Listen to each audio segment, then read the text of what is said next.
Thank you, Richard Carey. Just before we end, we're going to give one last space for any questions. This can be directed to Richard Carey, but also to the other panelists. So this will be the last round of Q&As and comments. So.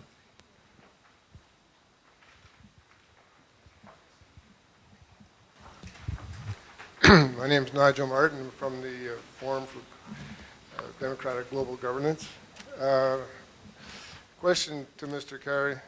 At times it sounded to me as if you were saying that the New World Order was excluding the UN or bypassing the UN. But we have heard that one of the BRICS objectives is to reform the UN, strengthen the UN. So could you just clarify how you see this, the role of the UN in this New World Order? Anybody else? Any other questions? If there's no other questions, I might ask, I throw in some questions. Good evening. My name is Christian Fogner. I'm a counselor at the Norwegian Embassy. And thank you for inviting me. It's been very interesting to listen to you. But I am from Norway, not from the south. And my background is very different than yours, and also my perceptions and my understanding of development issues. Because unlike what I've heard, I believe that OECD DAC has done a lot of good things in trying to push the debate and increase the transparency and accountability with respect to development assistance. And therefore, I'm a bit surprised that it seems to me that there is a need to reject very much of what has been done so far. I mean, you should, in my view, let me say I welcome the BRICS idea. I think it's a good thing that we have something different. I welcome South-South cooperation. I welcome trilateral cooperation. I think that's wonderful. But I also think you should also capitalize on what has been achieved over the last 60 years through the DAC, with the DAC, because I believe that, as I said, they have pursued the aim of becoming accountable and transparent. And talking about accountable, you know, we are talking about taxpayers' money when we talk about development assistance, and we have to justify using this money because there are always needs. You can use them for other purposes, and the people are entitled to be shown results. So that justifies, in my view, the accountability. And I also get confused when you say that that the ownership is not a terminology what you want to use. I think that, on the contrary, Busan shows that ownership is one of the main drivers. We do want to be aligned to the country's development plan. So I don't understand that. And also when you at the same time say that you want to pursue a right-based approach, I think that's perfectly understood. That's what we also want. But to me, there is no contradiction there necessarily.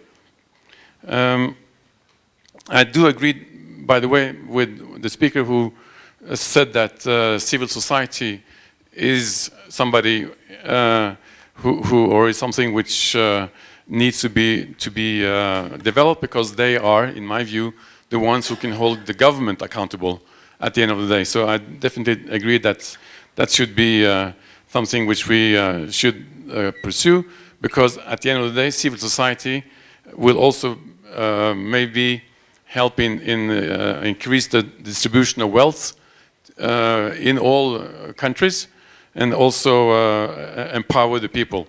So, which all of the BRICS countries have a huge disparity of income wealth.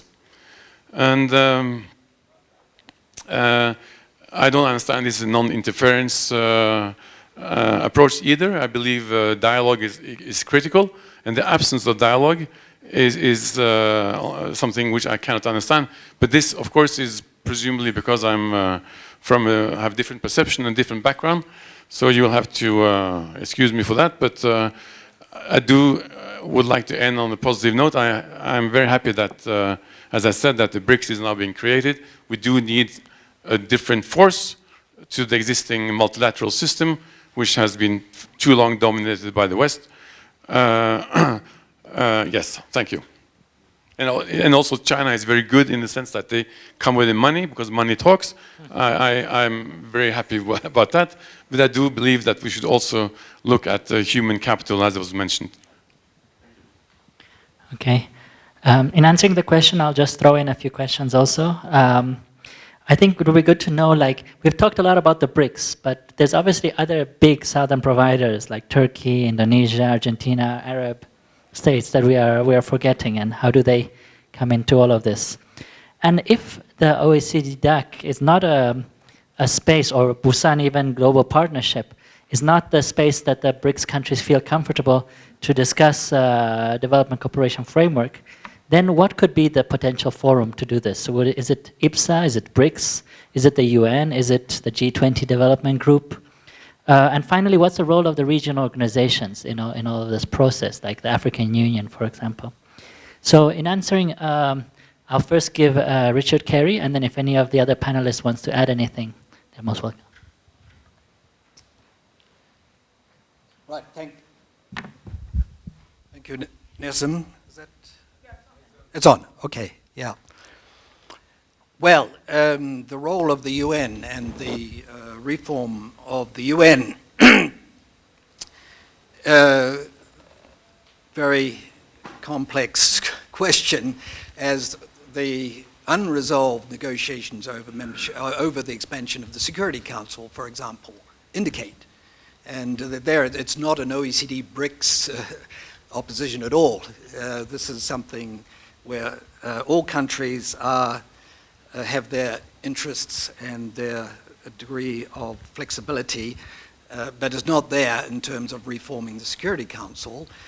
There are some areas of reform in the United Nations system, but a lot of the key political dynamics still play out. The G77 dynamics, the North-South dynamics still play out. At the present time, in relation to 2015, post-2015 goals, there are three different processes in the UN at the moment. One is the high-level panel on post-2015, which is supposed to lead on to new Millennium Development Goals. The other is the Rio +20 follow-up with the Sustainable Development Goals. And the other is the climate change process, which is by 2015 supposed to produce a new global framework. But these are different policy communities. They don't interact very easily. Pulling all that together by the end of 2015 is the big challenge. And that's why I think that the G20 and the BRICS will need to help the Secretary General pull that together. On the comments from our friend Christian at the Norwegian Embassy, Christian, I think we need to recognize that at the moment there is there's a very fast rate of convergence taking place between what used to be two worlds of South-South and North-South cooperation.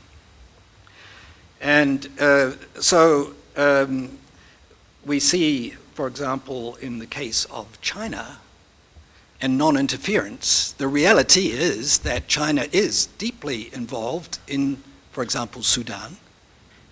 It's deeply involved in peacekeeping in Africa. Why? Because it sees that a peaceful continent is very much in China's interest. As Abdullah said, you know, if big investments are going into Africa, then the sustainability of these, both politically and economically, becomes very important to China, and we're seeing changes, subtle changes in its behavior. I think the ownership principle, you know, in a way, was a South-South principle. I don't know whether you agree with that, Paolo, but I think, you know, so in a way, the DAC was coming a bit late to that point. Now, as far as the DAC is concerned, the DAC is engaging with non-DAC countries without asking for peer reviews or statistics, because for the reasons Lee Chao-yun explained, China and other BRICS countries can't reach that far. But there is dialogue taking place, and there are applicants to join the DAC. There is already Korea as a member, Peru is interested in becoming a member, Chile is a member. So these universes are merging. They're not rigidifying. Things are much more fluid. So I hope that we can indeed end on this note. Oh, I should say that I do agree very much, Anesim, that potential forums for South-South discussion and learning, yeah, I mean, there's not one forum. I think the G20 Development Working Group's one place. The regional organizations are another very important place. So I certainly agree with those points.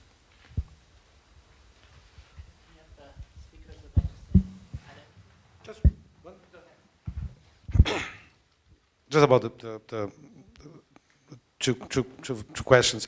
I'm not saying that the OECD DAC doesn't have a very important legacy and a very important role in the current world.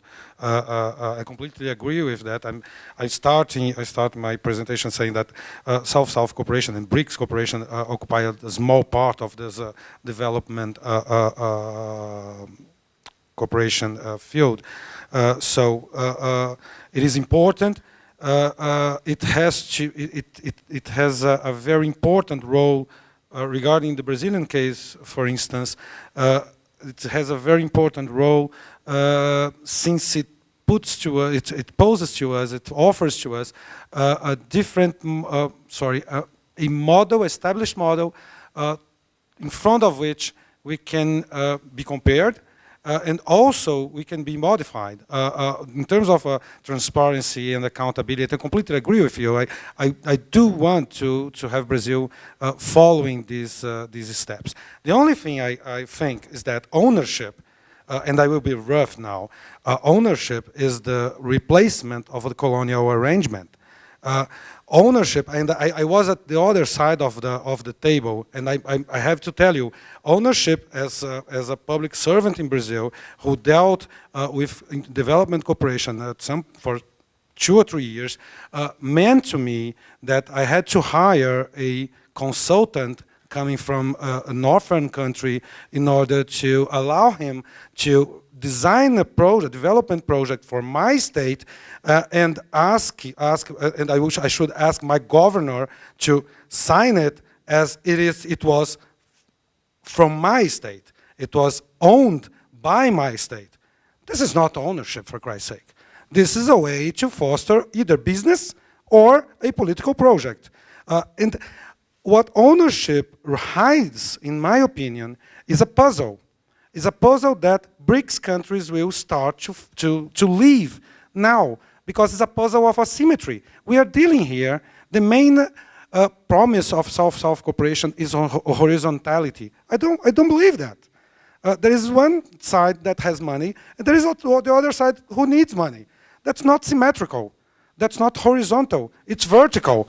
And ownership cannot hide this asymmetry. That's my main point. We should be, in one way or another, we should deal with this asymmetry in a democratic way, if it is possible, in a public way or in a Republican way, if you know what I mean.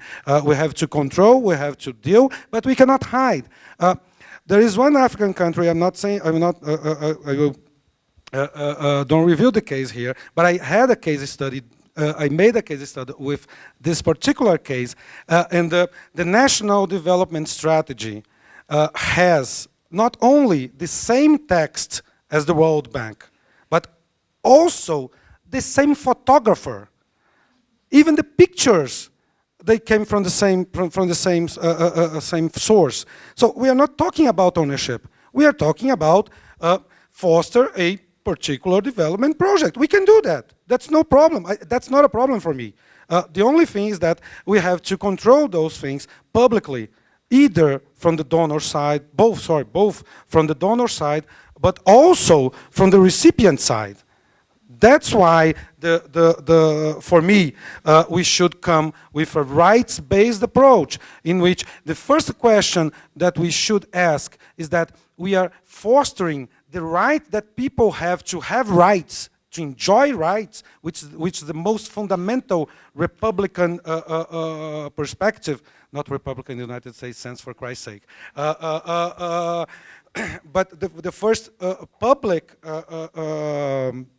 principle, and we should follow that question in a way to assess not how effective our cooperation is to make the other recipient think alike of me, think at this as me, or incorporate my own project. But the main question for me is whether or not we are fostering the right to have rights. That was my point. It's quite idealistic, I know. Great. Well, thank you, Richard Carey, and thank you to all the speakers and your contributions. We are now reached the end of our session. And to close, I'm going to call the two hosts, or the two hostesses of the event, Elizabeth and Elizabeth, to just close for us. Thank you. Yes, yes, we received the same memo, yes.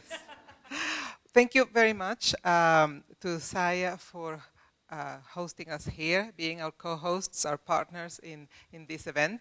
We couldn't have had, a better partnership for this. And thank you to the panelists that came from different parts of the world and from South Africa, of course, to be with us here. This is just the beginning, we hope, of a very productive working relationship, and also of our work here in studying the role of the BRICS, and in this case of South Africa as an international actor. So thank you very much, and we should mention as well that the funding for our side of the project comes from the Department of International Development in the spirit of full disclosure as well. Thank you very much, Elizabeth. It's just again to thank the panelists and of course Richard bringing up the rear, so to speak, from the antipodes. I think for a very interesting discussion.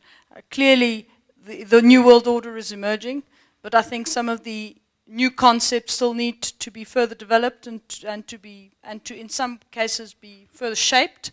And I think this type of forum, as well as the research that goes behind it in various areas, both in the context of the IDS's Rising Powers program, and I think indeed there is a very good schematic that sets out the work that the IDS is doing, as well as the work that SAIIA's Emerging Powers program is doing, I think are key to helping to shape some of our thinking around these very important 21st century issues. So thank you to the IDS, thank you to Nathan, who's working on his birthday, and thank you indeed to you all for your participation and active engagement on these themes, and we hope that discussion will continue going forward, and that you will all be part to that.